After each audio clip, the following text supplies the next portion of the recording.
भारत माता की। ये पीछे से हाथ नहीं बोल रहे, पता नहीं क्या बात है। कौन सा मंडल है भाई? राकेश जी देखिए, आज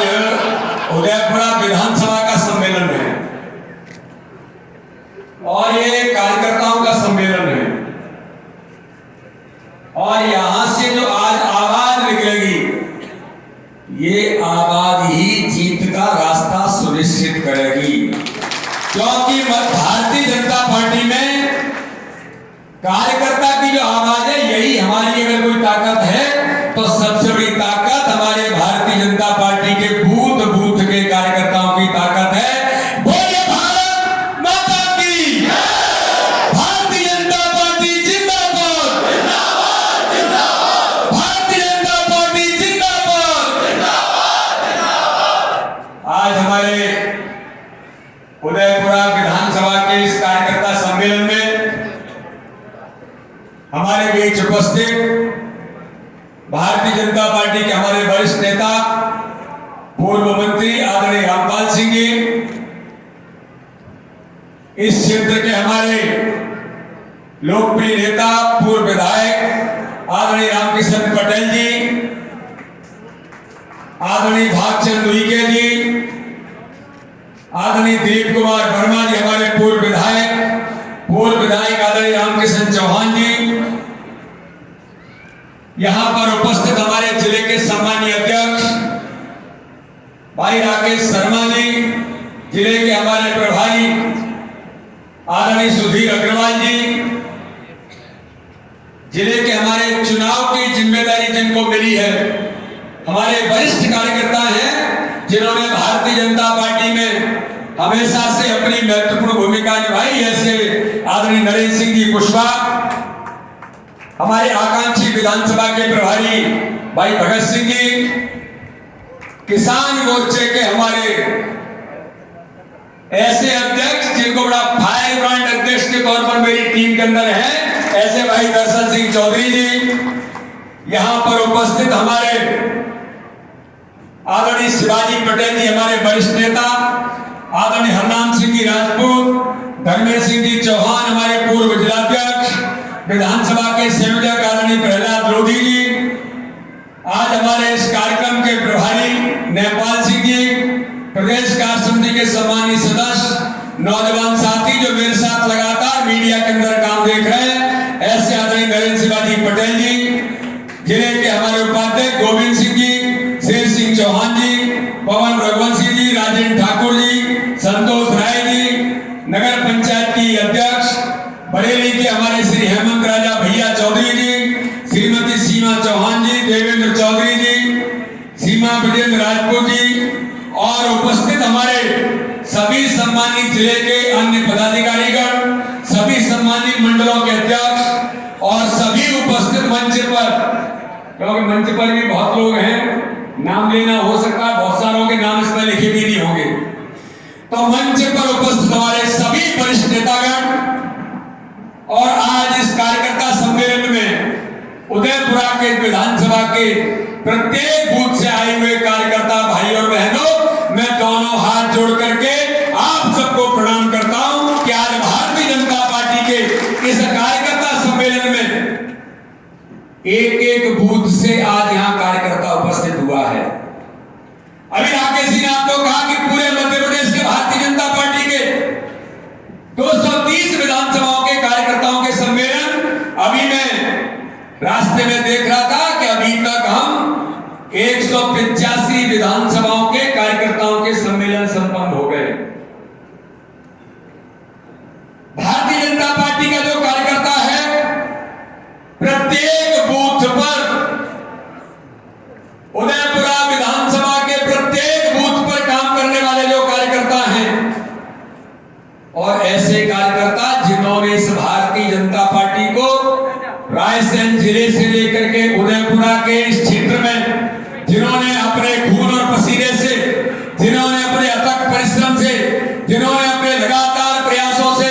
इस भारतीय जनता पार्टी को खड़ा किया है और आज उसका परिणाम इस मध्य प्रदेश के अंदर है कि इस मध्य प्रदेश के अंदर भारतीय जनता पार्टी के कार्यकर्ताओं की ताकत के बल पर हम एक बार नहीं तब ईंट से ईंट बजाने का कोई काम करता था विपक्ष का, तो ये कार्यकर्ता भारतीय जनता पार्टी का करता था। और सत्ता में आने के बाद हमारे गरीब कल्याण की योजनाओं को माननीय प्रधानमंत्री मोदी जी के नेतृत्व में और माननीय मुख्यमंत्री शिवराज सिंह चौहान के नेतृत्व में जमीन पर उतारने का कोई काम करता है तो ये भारतीय जनता पार्टी का कार्यकर्ता करता है। इसलिए मेरे बहनों और भाइयों, आज इतनी बड़ी संख्या में आज इस सम्मेलन में उपस्थित हुए हैं, लेकिन एक एक कार्यकर्ता को आज भारतीय जनता पार्टी के संगठन के नाते से हमें अब सबको तैयार और तत्पर होने की जरूरत है। क्योंकि मित्रों, इस मध्य प्रदेश के अंदर कई झूठ और छल कपट की भ्रम और धोखेबाजी करने वाली ताकतें मध्य प्रदेश के अंदर घूम रही है। मैं भी रामपाल जी से, राकेश जी से पूछ रहा था कि 2018 के चुनाव में हम उदयपुरा विधानसभा जब हमारे हाथ में नहीं रही, तो मेरे कार्यकर्ता भाइयों और बहनों, जो रामपाल जी भी कह रहे थे 3-4 सीटों के कारण हमें वोट ज्यादा मिले थे 2018 में। कांग्रेस की सरकार बनी थी लेकिन वोट भारतीय जनता पार्टी को ज्यादा मिले थे, लेकिन 3-4 सीटों के कारण से भारतीय जनता पार्टी की सरकार चली गई। वो कह रहे थे कि उदयपुरा जीत जाते, अपने जिले की 1-2 सीटें और जीत जाते तो भारतीय जनता पार्टी की सरकार होती। लेकिन मेरे कार्यकर्ता भाइयों और बहनों, आज मैं आप लोगों से इस बात को कहने के लिए आया हूं कि भारतीय जनता पार्टी की सरकार जब नहीं थी 15 महीने, तो इस मध्य प्रदेश के क्या हाल थे। भारतीय जनता पार्टी की सरकार जब 2003 से पहले इस मध्य प्रदेश के अंदर नहीं थी, जब मिस्टर बंटा ढार दिग्विजय सिंह के नेतृत्व में इस मध्य प्रदेश के अंदर कांग्रेस की सरकार थी, मेरे कार्यकर्ता भाइयों और बहनों, आज जरा गंभीरता के साथ आपको सोचने की जरूरत है। जब 2003 से पहले कांग्रेस की सरकार थी, तब इस मध्य प्रदेश के अंदर, रायसेन के अंदर, उदयपुरा के अंदर, बरेली के अंदर सड़क, बिजली और पानी के लिए किस प्रकार से लोग लालायित थे। गांव-गांव के अंदर लोग किस प्रकार से प्रताड़ित होते थे, कार्यकर्ताओं के ऊपर किस प्रकार के आक्रमण कांग्रेस की सरकार ने किए थे, चाहे 2003 से पहले की बात हो या फिर 15 महीने की कमलनाथ की सरकार जो दिग्विजय सिंह के इशारे पर चल रही थी। मेरे भाइयों और बहनों, कार्यकर्ताओं पर किस प्रकार से प्रहार करने का काम किया था। लेकिन एक एक कार्यकर्ता को इसके बारे में इस सम्मेलन में आज हमें मंथन करने की जरूरत है कि भारतीय जनता पार्टी की सरकार नहीं होती है तो देश का और प्रदेश का क्या होता है। भारतीय जनता पार्टी की सरकार नहीं होती है तो मध्य प्रदेश के अंदर गरीब के साथ किस प्रकार का व्यवहार कांग्रेस की सरकार आम जनता जनार्दन के साथ करती है। 2003 से पहले के मध्य प्रदेश को याद करने के बाद आज हम देखते हैं कि भारतीय जनता पार्टी की सरकार 2003 के बाद जब बनी और उसके बाद सड़क, बिजली, पानी से लेकर के विकास, आज इस मध्य प्रदेश के अंदर जो पहले 2003 में कांग्रेस की सरकार में इस मध्य प्रदेश को देश के अंदर कहा जाता था ये तो बीमारू राज्य है। दुनिया के लोग कहते थे कि मध्य प्रदेश बीमारू राज्य है, और उस बीमारू राज्य को जो सड़क, बिजली, पानी से लेकर के दुरावस्था का दौर था, कानून व्यवस्था से लेकर हर प्रकार से दुरावस्था के दौर में ये मध्य प्रदेश का जनमानस उसमें प्रताड़ित और पीड़ित था।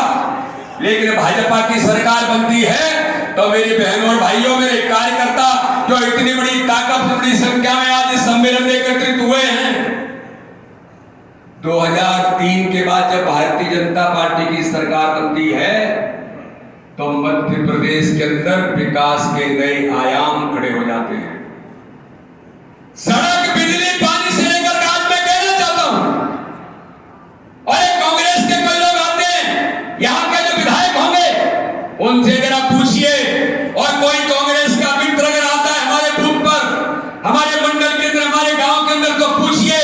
आपने 2003 से पहले क्या किया था, और 15 महीने में गलती से आपकी सरकार बनी थी तो आपने क्या किया था। लेकिन इस बात को केवल मंच पर बैठे हुए लोग पूछेंगे, इससे काम नहीं चलेगा। एक एक कार्यकर्ता को बूथ बूथ पर सजग प्रहरी बन करके खड़ा होना पड़ेगा। एक एक कार्यकर्ता को इस बात के बारे में पूछना पड़ेगा। तो हमारे किसानों का क्षेत्र है, मां नर्मदा का कछार है, मां नर्मदा का हम सब पर आशीर्वाद है। लेकिन 2003 से पहले मध्य प्रदेश के अंदर सिंचाई कितनी होती थी? केवल 7 लाख हेक्टेयर सिंचाई मध्य प्रदेश के अंदर दिग्विजय सिंह, मिस्टर बंटा ढार के नेतृत्व में जब सरकार चल रही थी तब होती थी। लेकिन जब भारतीय जनता पार्टी की सरकार बनती है, माननीय मुख्यमंत्री शिवराज सिंह चौहान बनते हैं, तो मेरे बहनों और भाइयों में पूछना चाहता हूं, आज किसानों की खुशहाली से लेकर अगर आज हम इस स्थिति में जाकर के खड़े हुए हैं, तो मध्य प्रदेश के अंदर जहां 7 लाख हेक्टेयर की सिंचाई थी, आज मध्य प्रदेश में भारतीय जनता पार्टी की सरकार ने 45 लाख हेक्टेयर में सिंचाई, आज एक एक किसान को उसके घर तक पानी पहुंचाने का काम किया है, उसके खेत तक पानी पहुंचाने का काम किया है। जिस बिजली के लिए हम लोग तो समय 2003 से पहले जब गांव में जाते थे तो लोग कहते थे कि बिजली कब आएगी। शहरों में तो लोग हालात कहते होते थे कि शहर में तो कई लोग कहां से बिजली से कहां से लेकर के आएंगे। किसानों से लेकर के आम आदमी बिजली के लिए पीड़ित और प्रताड़ित था। लेकिन आज मुझे कहने में गर्व होता है कि पानी की उपलब्धता, मां नर्मदा का आशीर्वाद और बिजली की उपलब्धता को लेकर के हमारे मुख्यमंत्री शिवराज सिंह चौहान ने, भारतीय जनता पार्टी की सरकार ने, आज हम गर्व से कहते हैं इस मध्य प्रदेश के अंदर, देश के अंदर माननीय प्रधानमंत्री मोदी जी के नेतृत्व में, मध्य प्रदेश के अंदर माननीय मुख्यमंत्री के नेतृत्व में आज बिजली की उपलब्धता केवल मध्य प्रदेश के लिए नहीं है, गांव गांव में तो बिजली पहुंची है। किसानों के लिए, उद्योगों के लिए, शहर में वहां तो बिजली पहुंची है। मध्य प्रदेश में बिजली प्रचुर मात्रा में होकर आज हमें गर्व होता है कि दिल्ली की जो मेट्रो चलती है वो मध्य प्रदेश की बिजली से चलती है। गांव गांव को जो किसानों के आवागमन के लिए परेशानियां थी, मैं भी किसान का बेटा हूं, मैं भी शुद्ध गांव के अंदर रहने वाला हूं। हमने वो दृश्य देखे कि गांव से शहर में जाना है तो कैसे जाएंगे। लेकिन भारतीय जनता पार्टी की सरकार बनती है, केंद्र के अंदर भारत के प्रधानमंत्री जब अटल बिहारी वाजपेयी बने थे, तब अटल बिहारी वाजपेयी जी ने कहा कि कोई भी गांव इस देश का ऐसा नहीं बचेगा, हम सब मिल करके, भारतीय जनता पार्टी की सरकार है। तो अटल बिहारी वाजपेयी जी ने प्रधानमंत्री ग्राम सड़क योजना की सौगात दी। मैं गर्व से कह सकता हूं इस भारत का कोई गांव ऐसा नहीं है जो सड़कों से नहीं जुड़ा है। ये भारतीय जनता पार्टी की सरकार की देन है। सड़क, बिजली, पानी मिल गया। जिस मंडी में हम बैठे, मंडी के अंदर आधुनिकीकरण, किसानों के लिए हर प्रकार की चीजों की उपलब्धता, ये भारतीय जनता पार्टी की सरकार माननीय मुख्यमंत्री शिवराज सिंह चौहान के अंदर भारतीय जनता पार्टी की सरकार ने की। और सारी चीजें जो उपलब्ध हो गई, मार्केटिंग करने के लिए सड़क से हम कहीं भी जा सकते हैं। तो ये सुविधाएं जब किसान को मिली तो मेरे बहनों और भाइयों, आज किसान भी संपन्न होकर के खड़ा है। लेकिन 15 महीने की सरकार जो कमलनाथ के नेतृत्व में, जिसने कभी गरीबी को नहीं देखा, जिसने कभी गांव को नहीं देखा, जिसने कभी पसीना नहीं देखा, पसीना क्या होता है, उसके हाथ में सरकार आ गई। तो मेरे बहनों और भाइयों, आप मुझे बताइए, इनकी सरकार झूठ बोल करके मध्य प्रदेश के अंदर किसानों को गुमराह करने का काम किया। इनके घोषणा पत्र में था कि हम किसानों का कर्जा माफ करेंगे, लेकिन 15 महीने बीतने के बाद मैं पूछना चाहता हूं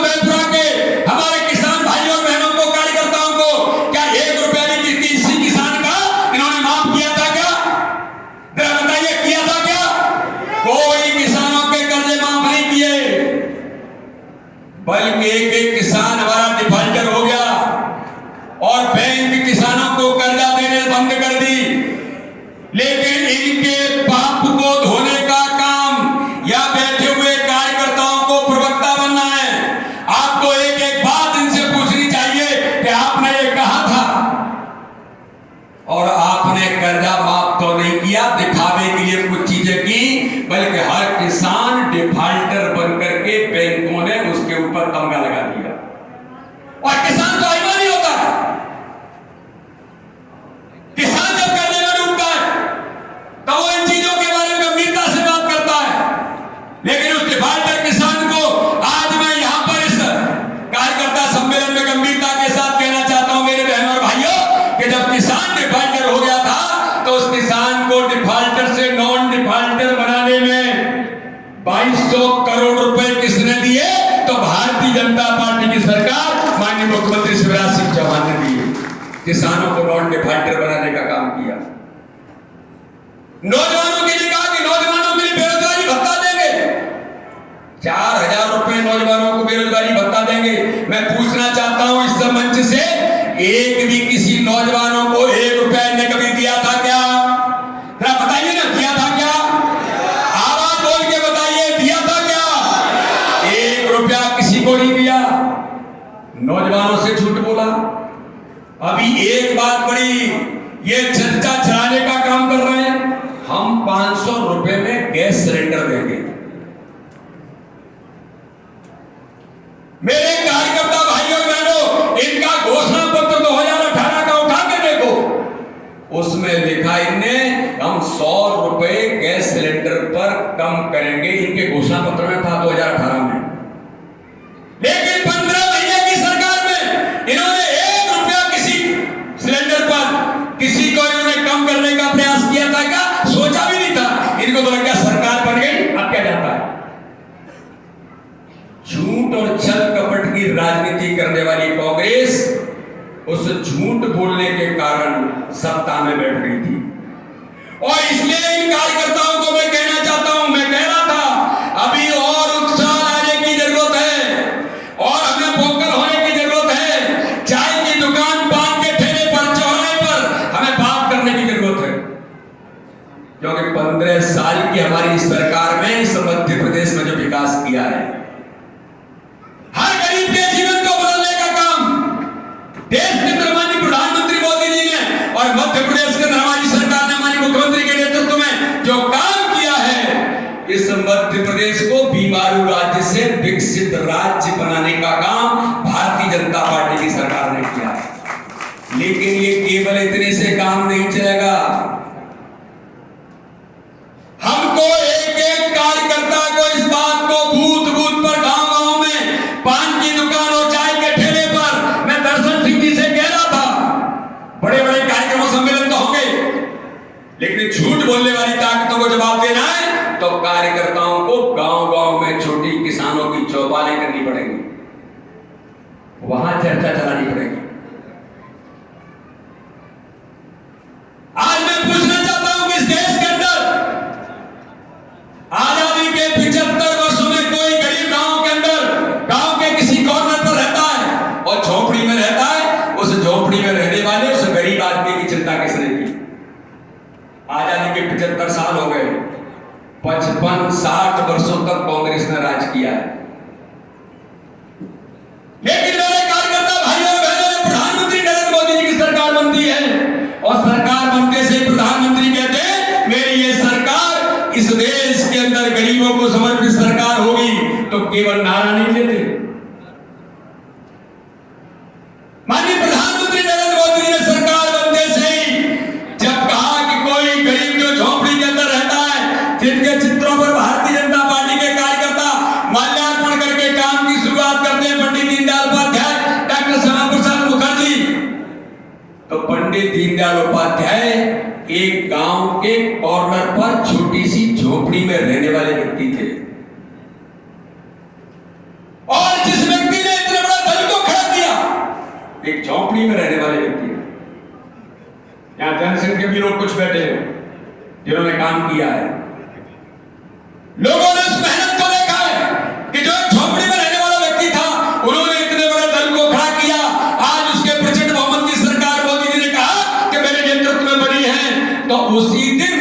ने तय कर दिया था अब इस भारत के अंदर कोई गरीब झोपड़ी में नहीं रहेगा, क्योंकि भारतीय जनता पार्टी को झोपड़ी में रहने वाले व्यक्ति ने खड़ा किया। और प्रधानमंत्री आवास योजना उसी गर्भ से निकली, और एक एक व्यक्ति को आज मैं गर्व से कहता हूं, उदयपुरा से लेकर के बरेली के अंदर गांव-गांव के अंदर आज उस गरीब को जिसने कभी कल्पना नहीं की, जो झोंपड़ी में रहता है, उसने कभी विचार नहीं किया, आज प्रधानमंत्री आवास योजना में 3.5 करोड़ परिवारों को प्रधानमंत्री आवास योजना में उनके सर पर छत देने का काम भारतीय जनता पार्टी की सरकार ने किया। यहां बैठे हुए जो लोग हैं, मैं कार्यकर्ताओं से पूछना चाहता हूं, आजादी के 75 वर्ष में कोई गरीब बीमार हो जाए, मैं भी किसान का बेटा हूं, मैंने इन दृश्यों को देखा है गहराई के साथ कि घर में कोई बीमार हो जाता है, डॉक्टर कहता है कि 1 लाख रुपए इसके ऑपरेशन के लिए लगेंगे। आप मुझे बताओ बहनों भाइयों, यहां जो लोग बैठे हैं, अगर डॉक्टर कह दे कि 1 लाख रुपए आपको इलाज के लिए लगेंगे, तब हम इलाज करेंगे, और गंभीर हालात में है उसकी जान जा सकती है। एक सामान्य परिवार के व्यक्ति के हालात ऐसे हो जाते हैं, उसको लगता है क्या करें, वो साहूकार के पास जाएगा, वो किसी से उधार मांगेगा, कुछ गिरवी रखेगा, और जो स्वाभिमानी और गरीब आदमी होता है वो कहता है कि भैया इतना पैसा देंगे, अब भगवान की इच्छा है, जो होगा वो होगा, और वो भगवान पर छोड़ देता है, व्यक्ति का जीवन भी चला जाता है। लेकिन इन कांग्रेसियों से पूछिए, कभी गलती से आते हैं ये तो, आपने आजादी के इतने वर्षों में इतने साल राज किया था, आपने कभी विचार किया इन गरीबों का कि पैसे के अभाव में गरीब इलाज से वंचित होता है? लेकिन आज हम गर्व से एक एक बूथ पर, एक एक गांव के अंदर कार्यकर्ता कह सकता है भारतीय जनता पार्टी का कि माननीय प्रधानमंत्री नरेंद्र मोदी जी ने कहा मेरी सरकार बनी है तो कोई गरीब इस भारत के अंदर इलाज से वंचित नहीं होगा। और मेरे बहनों और भाइयों, भारत नहीं दुनिया की सबसे बड़ी योजना प्रधानमंत्री आयुष्मान भारत कार्ड के माध्यम से हर गरीब परिवार को वर्ष में एक बार 5 लाख रुपए का फ्री में इलाज कराने का अधिकार किसने दिया? तो भारतीय जनता पार्टी की सरकार ने। अब इस बात को मेरे मंच से कहने से काम नहीं चलेगा, मैं बूथ अध्यक्षों से बात कर रहा हूं। अभी मैंने उदयपुरा के बूथ अध्यक्ष से भी बात की थी, मैं रोज 10 बूथ अध्यक्षों से बात करता हूं। यहां जो बूथ अध्यक्ष बैठे हैं, आप पर किसी का फोन आ सकता है, तो मैं जब बूथ अध्यक्षों से पूछता हूं तो वो कहते हैं कि भाई साहब गांव के अंदर 20 लोगों को प्रधानमंत्री आवास मिला है, आयुष्मान कार्ड तो भाई साहब सबके हमने बनवा दिए हैं। तो ये आयुष्मान कार्ड केवल योजना नहीं है, यहां बैठा हुआ कार्यकर्ता जब आयुष्मान कार्ड बनवाता है किसी गरीब का, और उस गरीब को जब जरूरत होती है और डॉक्टर जब कह देता है कि हमको इतना पैसा फीस का लेना है, तो वो गरीब दिलेरी से कार्ड निकालता है और जाकर के डॉक्टर को देता है कि आयुष्मान कार्ड वाले प्रधानमंत्री मोदी का। तो जब उसका इलाज होता है तो आपके कारण से जिसका आपने कार्ड बनवाया है उसका जीवन बच जाता है।